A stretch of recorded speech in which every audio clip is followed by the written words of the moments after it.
Hello, everyone, and welcome to AI4. Our next panel is titled The State of AI in Cybersecurity.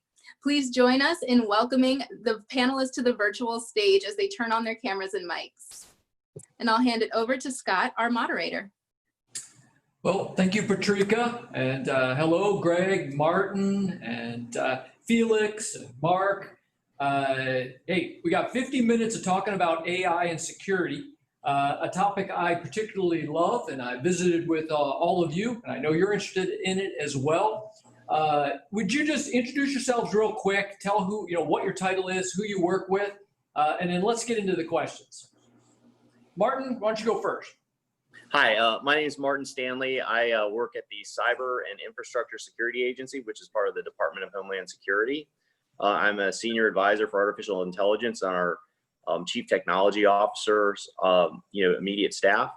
And our charge here is to look at emerging technologies from the perspective of our mission space and make a determination, how we should go about preparing to adopt those technologies and how we should be working with our stakeholders and folks like that as they look to adopt those technologies as well. And I guess we'll get more into that.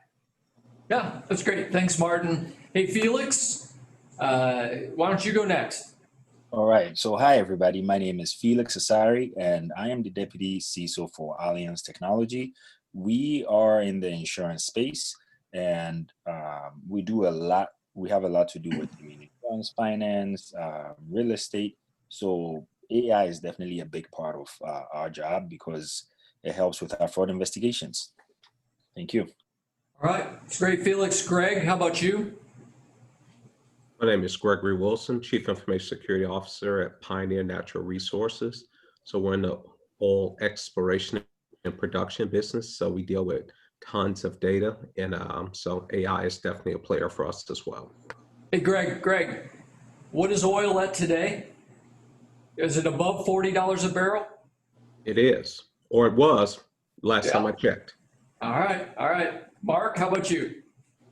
Hi, I'm Mark Stamford. I am the CEO and founder of Occamsec. We are primarily an information security consulting company focused primarily on the offensive side. So my work is mostly coming up against machine learning and AI systems and trying to bypass them or break them. And also we've started to do more and more work on the defensive side now. So we're also seeing the machine learning AI side of what's going on there and how we can use that to stop bad guys doing things that we do. All right, sounds great. Hey, this is going to be fun. Let's go. I hate wasting a lot of time. Let's get right into the questions. Patricia, what's our first question we're going to deal with today? So this is one that is a base question. When we're kicking around kind of what should we discuss, we got to start with this one, right? Who is further ahead from a technology standpoint, the digital criminals or the security people? And this is always an intriguing question to me because I've been in security for like 17 years. My observation is over time that in a lot of cases, the digital criminals are just one step ahead with what they can do with technology, and security people are generally reactive and playing a bit of catch up. That scares me when I think about AI because it's such a powerful tool. If security people are one step behind, I think that's got pretty tragic consequences. So, curious to get some of your opinions. Mark, what do you think when I say that? Sure. Historically, I would say the bad guys are always ahead. In my former life, I was a bad guy of sorts. And then I think that what's happened with AI is it's starting to equal out the playing field, right? So bad guys always had the advantage because, to be honest, their motivation was making money, which is a fairly powerful motivator. Whereas defenders were always trying to save money from security budgets, come in, under budget. I think because of the amount of data and processing power, like if you look at something like the processing power used by AlphaZero to become the best chess player ever, it's vast amounts of computational power. So I think the bad guys, depending on your definition of a bad guy as well, because we're talking about nation states, I think they just don't have the resources that large nation states do. So I think for a while, the good guys will grab the advantage, but then what happens is what will always happen, the price will come down, the power required will come down, algorithms will get more efficient. And then I think the danger is that we'll flip back to the bad guy. But I think that right now, the good guys probably have a slight advantage. All right. We could agree to disagree on that one, Mark. I don't know why. I love the good guys and the security people. Just my observation that there's a dynamic out there that, as you say, the criminals, the digital criminals, whether that's the nation state or the cyber mafia, they will put money behind something like this immediately, whereas the good guys have to give budget. But we could argue this some other day. Felix, first of all, I just want a one-word answer from you, and then I'm going to ask you the rest of this, right? So we're disagreeing, Mark and I. Where do you come down, right? Who is further ahead with AI right now? The digital criminals or the security people? Give me one-word answer on that one. You got to unmute. There you go. Digital criminals all day. All right, there you go. Up high on that one, right? That's the right answer. Sorry, Mark. Sorry. I'm not even going to ask anybody else. That's okay. That's okay. I'm not even going to ask anybody else because now I've already outvoted you and I'm afraid what the other guys are going to say. So Felix, rest of the question, percentage-wise, ahead by 3%, ahead by 10%, 20%, and you can give me a little bit of color on why you feel that way. Man, that's a tough one. I would probably say a little bit closer to the 20% mark. And the reason why I say that is, yes, we are defense and we are constantly going to try to defend what we have. But the question that's never going to change is you never know where they are coming from. And yes, like Mark said, motivation is definitely money. And when money is involved, everything is at play. But we have regulations that we have to follow. There are lots of things that we cannot do.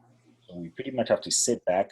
We can't hack back. We have to sit back and then have them throw jabs at us and then figure out different ways to protect it. So in that sense, we are always going to be behind. Yeah. All right. We got to finish the voting. I'm sorry. We'll see where this goes, Mark. So Martin, pick a side. So I think I'd agree with Mark that the adversaries generally have an advantage. I don't know that we know how much of an advantage they have. I think in particular the questions around the resourcing and things like that, but certainly the barrier for them to adopt these tools and capabilities is not as high as it is potentially for defenders, where they have to go through their budgeting process, but also they have to go through and figure out how it integrates into their organization. I think the question that's probably more interesting that we're going to get into a little bit more is what do some of those use cases look like, and how is the environment changing, and how do we need to think about that if we're focused on cybersecurity? Yeah. All right. It sounds like, Greg, you have to break the tie. So go ahead. I would say the defenders, and I can elaborate if you want me to. All right, give us your 1 minute elaboration. So I would say defenders, primarily you do have a higher cost of entry, but you're also seeing greater degrees of segmentation and specialization within that world. So you have the more, the people who've made the investments and likely still in other people's compute or technology, who can come in and throw a lot of horsepower and compute at a problem, or they can take it to the cloud. And so to Felix's point, we have a lot of rules by which we have to obey. We have budgetary constraints. They really don't have any of those issues. You can send out 1 million phishing emails, and if 1% is successful, you've just created your funding for the next year. I can send out a million emails, and it won't get me additional funding in my budget. No, they just get you in trouble with HR. I think, Scott, if I can just add, one point, I'm classifying NSA as a good guy in this. So I'm going to put NSA ahead of everyone else in the AI stakes, and then GCHQ behind them as well. So I think if we classify them as good guys, I just don't think the bad guys yet have the resources to match that in the AI stakes. I think that's a good point, Mark. I will give you that. I think that's a very good point. I think you do have to look at NSA as being on the good side. And so I think that's a good point. And first of all, I just love that we don't always all agree, because this would be a boring panel if we all agree. All right, Patrika, let's go to the next question. So this year, 2020, it's a disruptive year. We haven't seen a year that's as disruptive as this one since I think the 60s. You all are all too young to remember the 60s since all of you were born in the 70s and 80s. I personally was born back to that. I remember the 60s. It was a little more disruptive than now, but not much. So one of the big things has been the pandemic. And the pandemic forced back in, February, March, an emergency work from home situation for almost every organization. And I know some of yours, large organizations like Alliance, Felix, you had to have gone heavy emergency work from home. Now, as security people, when that happened, my observation is it was all over the board, whether that caused problems or did not cause problems. We're here to talk about AI, and so, I guess there's two things to understand. First of all is, did you have many security problems when you had that emergency work from home situation? And to the extent that you did have some problems, did you apply AI in any form to help you now protect an ever widening threat area? And so we just want to kick that around for a few minutes, just so we're at least talking about kind of current events. Martin, let me start from you. What was emergency work from home like? What happened to you with security? Did you apply AI? Right. So we've got two perspectives on that, Scott. There's what we do at CISA, our internal operations, but CISA is primarily focused on supporting critical infrastructure and federal government-wide programs. In addition to assisting in response to the pandemic, which we've done a lot of work there. We're focused on election security, 5G, federal networks, as we talked about, critical infrastructure, security controls, things like that. So we've got all these stakeholders that we've been working with. And as far as AI helping or, contributing, I can't really think of any instances where AI has helped us. But we've had a pretty smooth work from home effort at CISA. We've been able to carry on our mission, I think greater than most of us as managers that we're expecting. So I think folks are really pleased about that. In our space, though, we've had to issue and update a lot of guidance to help our stakeholders. In particular, we've updated guidance on critical workers, how to identify those critical workers, how to make them safe. As they're fulfilling their critical infrastructure missions, updating the TIC guidance, updating telework guidance, things of that nature. And then lastly, I think probably to the topic that everyone's most interested in, we've issued a number of guidances related to COVID-19 specific cyber attacks. And all those things are available on the CISA website for folks that want to go check them out. All right, thank you. Hey, Mark, how about you? Same stack of questions. What was emergency work from home like? What kind of security problems did it cause, if any? Did you apply AI to anything to help? Sure. From our perspective, it had no impact, really. I mean, half our team works remotely anyway. We're geographically dispersed across the EU and the US. So for us, it was pretty seamless. For our clients, there was really two buckets, right? There were clients who had large remote working capacity to begin with, lots of financial services clients, for instance.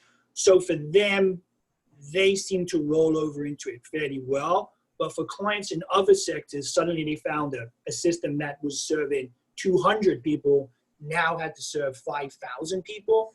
And there we start to saw issues. But then with regards to AI and systems badged as AI in the security space, some of them did actually show some benefits. So doing work with healthcare systems, for instance, there's a large healthcare system that we do work with in Europe. Everyone went remote. They have a Wild West smorgasbord of devices and everything out there. And the systems they had that had been put forward as these AI security devices did actually help because they were able to monitor much more traffic in the legacy systems and start to draw stuff out of them. So we spent the first 2 months of the pandemic really having to do instant response work and dig into alerts, but those systems at least made our lives a bit easier. So I think it was a mixed bag. I think that, around phishing and so on, we've mostly just seen the same kind of security controls used, but it did help in that detection of bad stuff space. And it allowed us to say, okay, we've had a 5,000% increase in remote users, but we can still find out what's going on. So it did help there, but it certainly wasn't a silver bullet right now. Yeah. Yeah, that's a bit what I see also is a lot of our clients, dramatically a larger amount of people that were hitting the network from just a smorgasbord of devices, some owned by the company and some not. Right. And then at times, depending on what type of tools they had, they could use the AI tools to do monitoring in a way no humans could have done the monitoring. So. Yeah, I mean, that problem's got worse, right, as well with things like BYOD and so on. So now in the past few years, everyone's using their own device, which has created more randomness out there. So some of those tools did really help with analyzing just the amount of new network traffic. Hey, Mark, where's your accent from? It's a really warped accent from England. From England? Yeah, it's pretty messed up at this point. I've been in the States for 19 years and I moved around a bit before then. So my parents aren't even sure who I am now on the phone. So it's a good time. I always hate to guess England because you could say New Zealand or Australia and then I'm embarrassed. So do you still root for EPL? Do you still have a team in the Premier League? I do. I support Manchester United for the last 42 years. Yeah. All right. And well, you? Well, you're... So never walk alone. I will just say never walk alone is what I will say, Mark. Wow. Okay. You finally won a title in 30 years. Well done. There you go. All right, Greg. At Pioneer, we've got some clients that are in the energy space, right? We do work for like WPX or Hunt or, organizations like that. And so you already had a decent amount of people in the field, but all the office staff, right, had to go work from home. So what was that like for you and how much of adjustment was it from a security standpoint? For us, the big issue was more of availability because we don't have a work from home culture. So there's a 20% of our workforce, as you mentioned, are in the field. So they never come into an office or rarely come into an office. The remainder of the workforce pretty much work in an office. So we really had to dramatically increase the VPN capability, Citrix, VDI, things of that nature, workload. Fortunately for us, a year ago, we moved into our new headquarters and we dramatically increased our bandwidth. And so it addressed that. The other big issue that we had to deal with is the drop in oil prices that happened in Q2 that accompanied the pandemic. I think the bigger piece that impacts organizations is the economic impact because, most organizations had to go to a significantly reduced budget, some even keep your lights on. And so that impacted a significant number of the projects that people would have normally engaged in. And so for us, it was less of we implemented a few additional security items to accommodate our new reality, but it was mostly other issues that we had to address. Yeah. So that's a lot of the argument for AI, is it not? That at the point that you have to reduce staff quite a bit in security, if you can rely for 70, 80% of the actual security ditch digging, if that could be moved over to an AI, then you could have 3 people in a security department and still provide really good security. I mean, that is the dream of AI, right? Going forward in the future is let's take the load off of human beings so that, when we do need to reduce headcount, we still got decent strength on our security. Yeah, in theory, it sounds good, but as a coach here in Dallas says, there's not a 1-800 AI that you call that comes fully implemented, turnkey, ready to go. So there's still an investment that's required in people, technology, process that you have to have in place. So it helps you form your approach for what you will do when this happens again. But once you're in the middle of the pandemic, there's not a whole lot you can do. You got to dance with the one you brought to the dance. Yeah, true that. So Felix, you're up. I think you closed this up. My experience with insurance organizations is, they've got enrollment and claims departments and, operations and HR and marketing, right? They got a lot of departments that are used to coming to the building because it's just kind of the way it's been. And a lot of them went home and yet the insurance organizations just kept on rolling and doing pretty well. That's what I've seen out in the market. From a security standpoint, though, it was a little bit tough because how to make everybody be able to use the VPN, for example, and get in and do your claims work over the VPN. It was a little rough there for a month or two. So that's what I've seen. Just curious, what did you see at Alliance? Yeah, I mean, definitely at Alliance, it was the same then. We were, it's interesting to say, we were a little bit in denial the very first weeks. We were just like, well, this might not really be happening. Oh, everybody hold on. Yeah, just stay around. Nothing is going to happen. We'll be fine. But then it got to the point where we had to make those decisions. So we had to increase our VPN capabilities. We had to, we were actually in the middle phase of rolling out VDIs. So people coming in with Citrix desktops and all of that. So that sped up the process for us. But something cool happened. Yes, we let everybody go home, especially our call center. That was a tough one for us because we hadn't did all of that. So we were able to break into things where we thought were impossible to make it possible. And now on the technology side, we are not going back to the office again. So when you say again the rest of the year, ever? Like ever, pretty much. But of course, HR will never put, ever over there. So it's more like, hey, you do have all these alternatives. You can work from a WeWork location or anything like that. Because at the end of the day, for our customers, it is better. So just a quick explanation so it makes sense. We have Alliance itself, and then we have the different facets of Alliance. Each one of them forms a different company. So there's the life insurance people, there are those who do real estate, there are those who do agent. They are all their own companies. And then there's the technology side that provides technology services to them. So for insurance, yeah, you still want to interface with people. Technology, not so much. But when it comes to governance, risk, and all of the other stuff, you might want to still have, the capability to meet with people and then have conversations and have face-to-face interaction. So that's still in the pipeline. The other thing that we saw with security on its own was phishing campaigns just ran up the roof. It was just ridiculous. Lots of campaigns coming in for, you are getting this COVID check or something along those lines.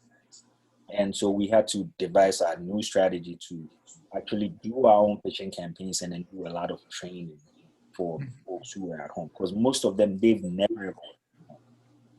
And that was a different part. So the part where I could say, go ahead. I just want to ask you a question real quick. When you said phishing, I've seen a lot of AI-based phishing engines that the criminals are using. And where now what the AI is doing is very fast probing in an organization and then very fast A/B testing on what will work and not work. And when I play out in my mind what those AI phishing engines are going to do in the future, it's pretty scary. I'm just curious, I saw the same thing you saw, right? The amount of phishing went up and it was pretty specialized to the pandemic.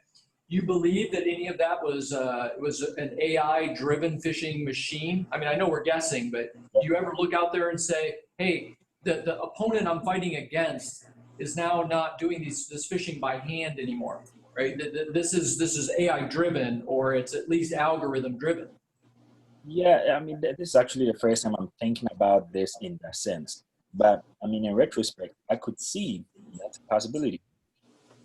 Yeah, well, I think we're going to see a lot of that. That's just me when I look into the future. I think that's one of the big ways we'll see AI be used by the criminals is very sophisticated AI engines that probe. I mean, the algorithm probes how to best get into an organization and which emails work and don't work. And then it has an inventory of 200 different types of email, and it just probes with these to see which ones are working, which ones won't. But, again, that's what I get paid to do, is to think about, all right, AI criminals, what's it going to look like? And I've already heard they built these engines. So now I'm just playing out, what do the engines look like? All right, Patrika, let's go on to the next question. We got to keep rolling. So we want to start really delving into how AI is playing a role in your program. And then a little bit, if you can, if you're okay saying it, and we understand if you're not, Are you building the algorithms and the models in-house, or are you just buying off-the-shelf software that's got algorithms and AI baked into it, or are you doing a little bit of both? But again, the main question is, how is AI showing up in your digital plumbing? And if you could tell us anything about how you're applying it, and it's okay if you just say we use a vendor's doing it or we're doing it all ourselves. You know, either one is okay. All right. So, Greg, let's start with you down in Dallas. All right. How is AI showing up now in your digital plumbing? We're buying it in off-the-shelf products. That's not a core competency of ours. We do have a group that is doing some of that in other areas of the business, but we're not in the process of trying to develop any within the security function. So most of it is being acquired through third parties. And I think, I'm sorry, go on. No, go ahead. I would say, I think there's some practical use for it right now, but I think it's oftentimes it's more sizzle than steak because every product that comes out is AI powered. And it seemed like the exact same product they had a year ago, but now they have AI in front of it. So I really don't think we've seen the true benefits of it because I think right now it's more vaporware than it is anything else. It's more of a marketing campaign rather than a real solution. Yeah, I'm right on with you. And we could squirrel right now on that topic if we had time, because I'm so annoyed with, you know, people who have smart software that they call AI based. It's like, well, why is this AI based? I mean, it's smart, right? If we're gonna put words on things, it has smart algorithms in it, but I don't know that I'd say it's AI. Martin, do you agree, disagree with the last thing that Greg said? And then how are you trying to introduce AI, or are you? Sure. So I actually, Greg, I think you nailed it. You know, that's exactly, you know, what we're seeing. But to talk a little bit more strategically about how we're looking across our mission space. So we look at strategic technologies like AI from three perspectives. First of all, how can it help us in our own mission, you know, in our own programs that we have? But then something I'm interested in hearing Mark's perspective on is how our stakeholders that we're helping defend are going to use those technologies and how that's going to then change their attack surface. We've spent a lot of time talking about this third perspective, which is, you know, how our adversary is going to use it. And that's always, you know, very interesting. But I think, you know, to, you know, Greg's point and to Mark's point, as we talk about bringing these capabilities into our environment, what does that mean? How does that change things? How do we need to start thinking about which use cases that we want to apply these technologies to, and then how do we want to build a human, you know, machine teaming, you know, around that? Because there's some very important functions that, you know, humans need to perform. You know, we have to supervise these machines. We have to ensure that, you know, we can explain what's going on. We have to make sure that we're, you know, continuing to use the information that we gather, you know, in an authorized way. In the federal government, that's something that's very important, you know, to all of us, and particularly at DHS, we want to make sure that the information that we're getting as part of our mission is being used for its authorized purpose. And so what we did was we spent some time looking, as we were preparing to bring AI into our environment, what kind of criteria could we use to identify use cases? And so I'll share sort of at a high level, you know, the factors that you know, we've identified for CISA. As we go to, you know, evaluate various use cases, we look at them from 4 dimensions. And those are your traditional, you know, benefit, regret. So we want to look at, you know, high impact, low regret use cases. So we don't want to pick things that we're going to be very sorry that we, you know, baited on. And then, you know, within that, as we look at those particular processes, we're looking for automation where the process itself is very understandable and it's very predictable, or there isn't a lot of unpredictability around it. So there's not wide tails about what can happen, so that it can be easily supervised. And so I'm sure some of the other panels will talk about some of the specific stuff that they're doing, but I think providing hopefully that background is helpful for folks that are listening to this to, you know, really back up a step and say, okay, let's think strategically about how we want to, you know, start to engage this technology. And also let's think about the different buckets that we're looking at, whether it's, you know, our own internal use, our stakeholders, or, you know, the way the adversaries are going to be using it. Yeah, what is the best fit? I'm going to come back and I'll ask you a question, all of you, a question about a best fit use case of AI. We'll see what you all say. So Felix and Mark, just give me fairly quick answers on this one. How are you putting AI in? Where do you see it going a little bit over the next year or two, or are you putting it in? Felix, we'll go with you. All right. So yeah, as I was listening to that, I'm like, Greg said it all. Everything. Hey, don't make his head any bigger than it already is, Felix. All right. I mean, we never tell Greg he did a good job because then we never hear the end of it. Okay. The truth must be told. I think at this stage in our pursuit, we are more reliant with our vendors. So let's just say Checkpoint has some AI built into it. Our others have AI built into it. That's where we are. We haven't started building our own in-house AI to fix certain things, but we do have a need for it, and we can see what the benefits could be. All right, good. Mark? Yeah, I have to agree as well. Like, I mean, to Greg's point, most of the stuff that we see that has the AI acronym, it's not AI at all, right? So I would go out on a limb. It's not even a limb, really, and say 99% of it is just machine learning at best. And so from our side, we're really focused on the machine learning part, right? So we have a vast amount of training data around offensive activities, bad guys doing stuff. Can we start to come up with algos that are going to help us do our offensive work, which will then bleed back into the defensive side?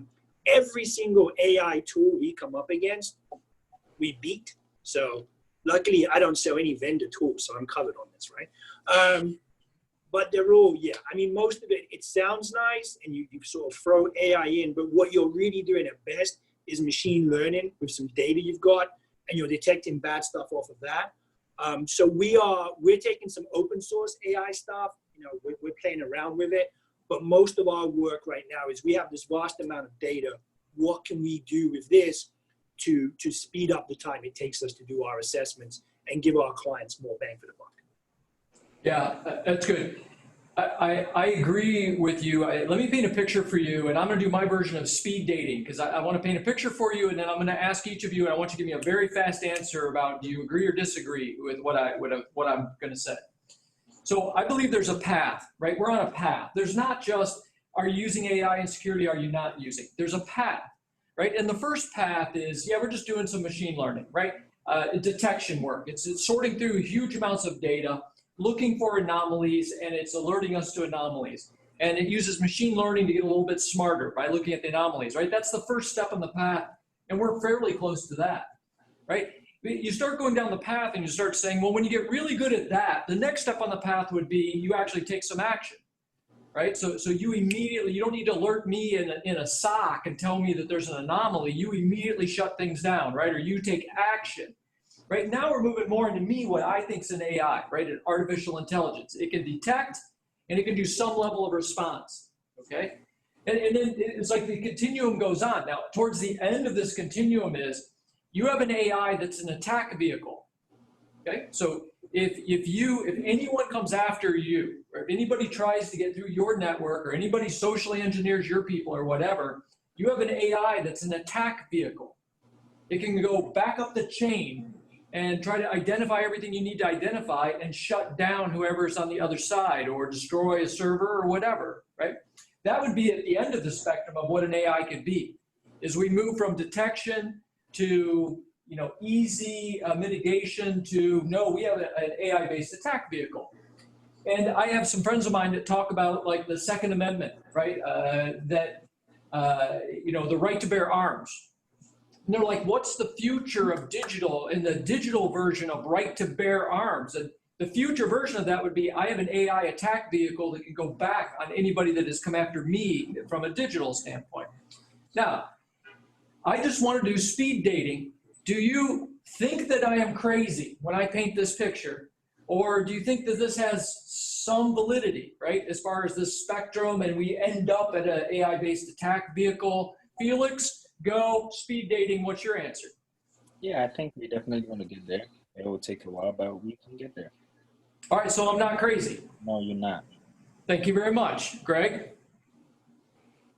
I think it's possible to get there, but you'll never get it through legal, because if it just so happens someone compromised someone else's network and you attack it and bring it down, then you have some legal liability there. So I think there's a risk that we're not in that business, and you open yourself up to a significant amount of liability by taking offensive action.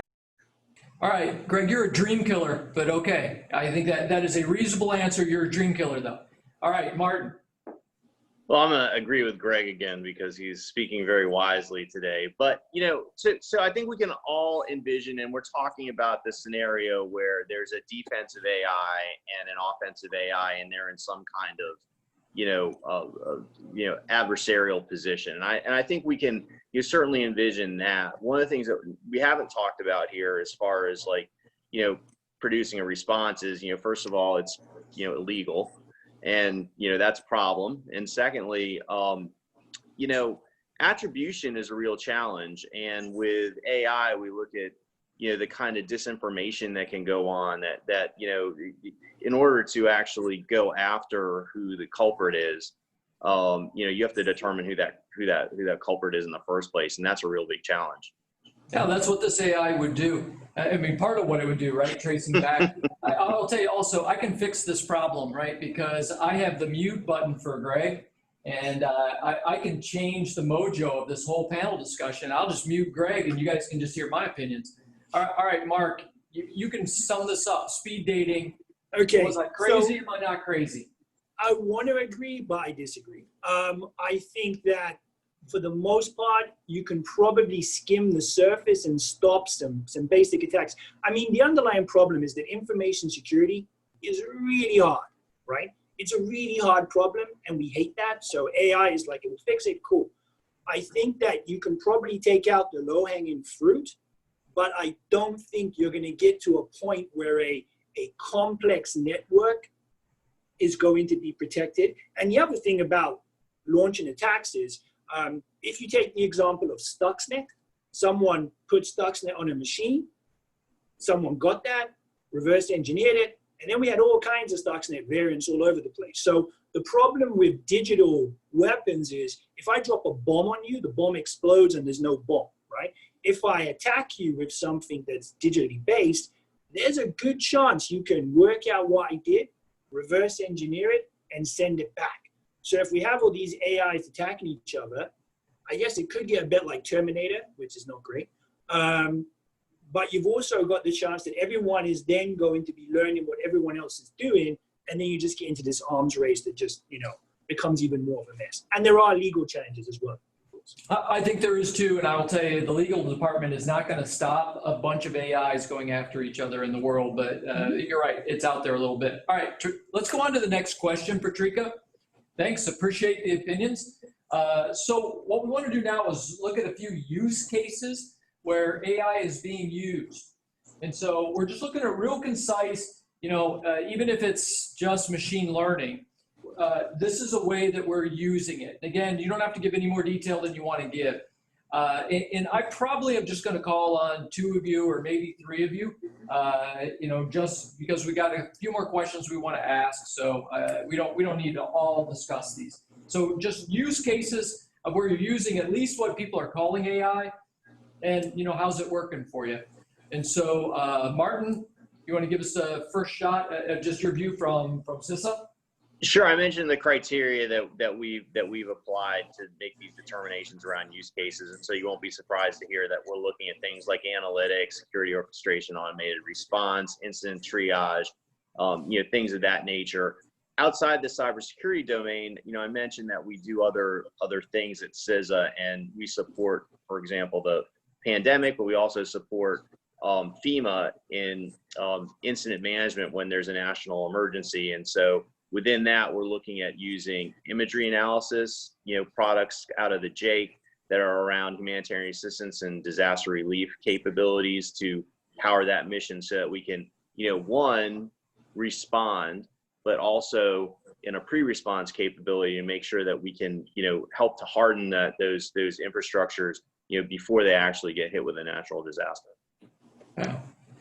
All right, Greg, I know we're just talking about what a vendor calls AI, but give me one use case and then we'll move on to the next question of something that at least looks like AI that you're using, and how are you using it?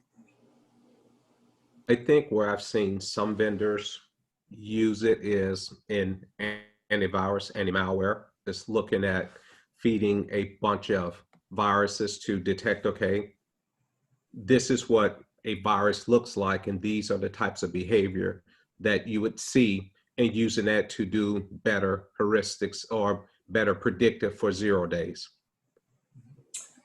Yeah, I can tell you that probably the #1 use case that I'm seeing is the machine learning that you brought up, of using a detection system, right? A detection system using machine learning to study network use and be able to look for anomalies.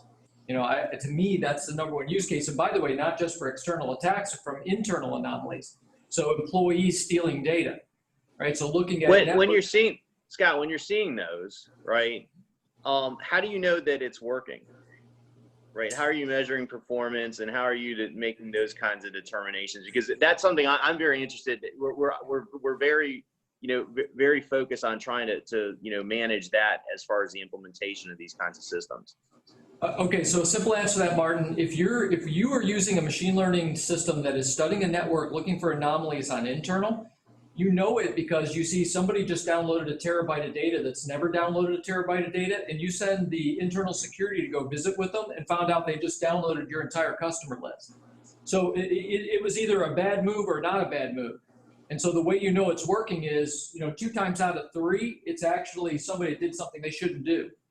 That's an internal example. It's a little tougher with the external examples because you don't know what you don't know, right? In other words, you catch 3 things, you don't know if you missed 10 things. So your point's well taken. I guess right now it's somewhat anecdotal unless you're talking about internal anomalies.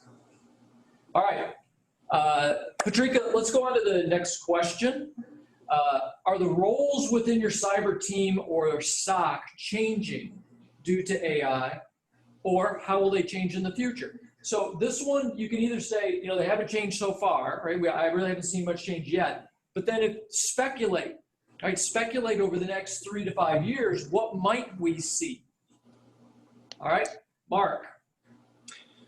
So working with multiple SOC teams right now, I think all I've seen is their workloads increase as they try to investigate anomalies that are being detected and they try and run them down. I think that in the future, it's far more interesting, right? So when we get to this human AI team, as opposed to just AI, I think that the level 1 SOC, so doing that initial analysis of an alert, I think you'll see that start to be taken more and more over by automation, right? And we're seeing that now, but it's still in its infancy. And so I think in the next 5 years, ideally, maybe, we'll see level 1, level 2, mostly replaced by automation, some kind of machine learning that's looking for anomalies. And then the real sort of remaining technical investigation will still sit with a human analyst who has to go and dig into it. So I think we will see SOC workloads decrease, but right now, actually, they've actually increased because there's just so much traffic that's being analyzed and so many alerts coming up. I mean, I have a guy working in a healthcare system. He went from looking at 10 alerts a week roughly to roughly 1,000 once they plugged in an AI system.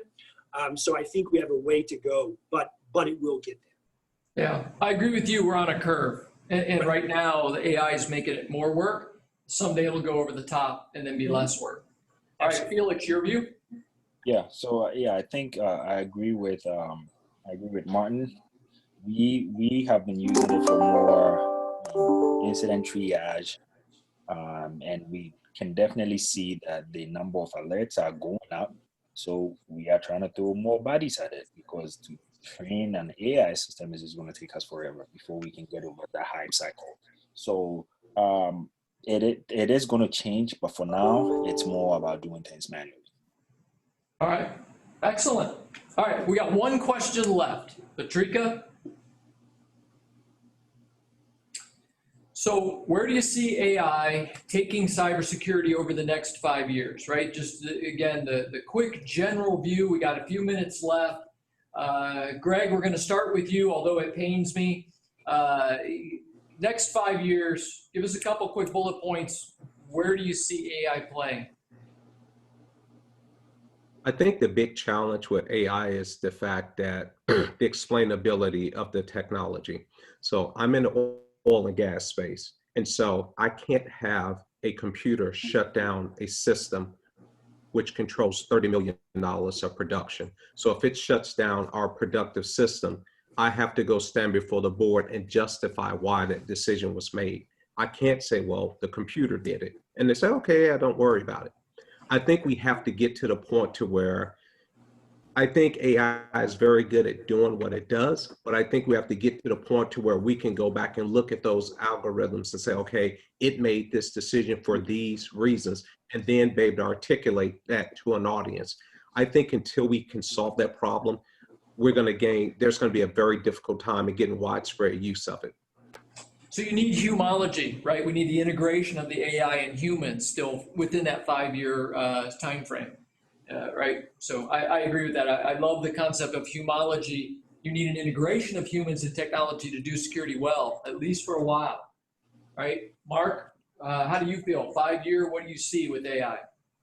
Yeah, I think one real potential, and it's something that we're looking at, is more around the ability to really just, identify the real risks you face, right? So there's a tendency in information security to have this very myopic vision, right? It's just data, bad guys doing things.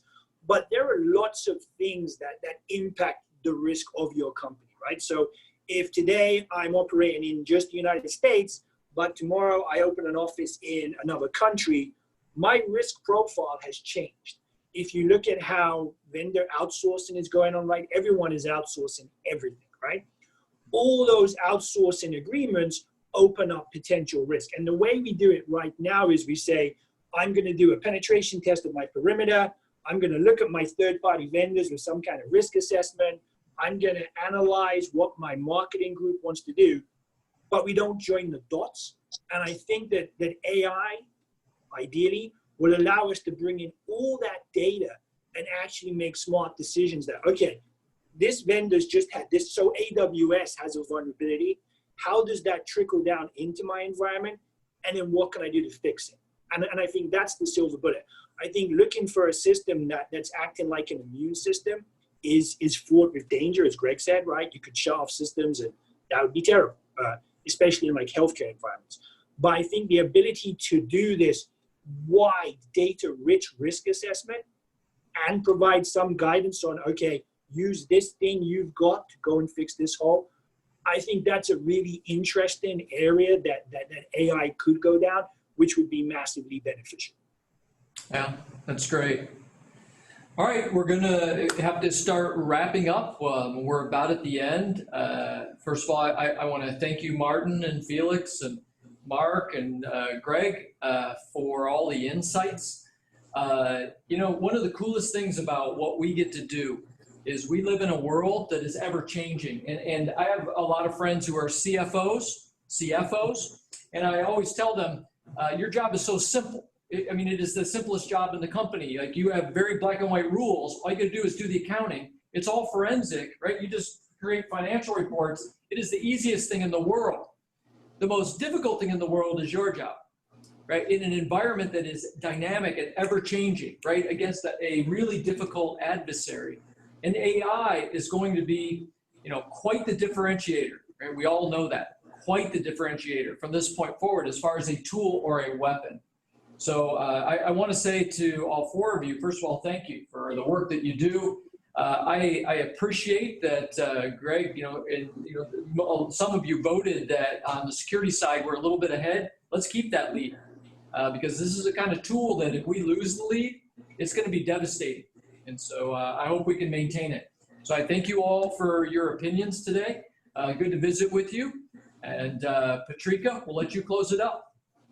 Awesome. A big virtual round of applause from the audience to all of you. And thank you so much for such a wonderful, insightful panel. For those of you that are looking for your next session, you can go ahead and check the program page and feel free to join one of the networking opportunities that are available throughout the event. Thank you so much, and we'll see you around.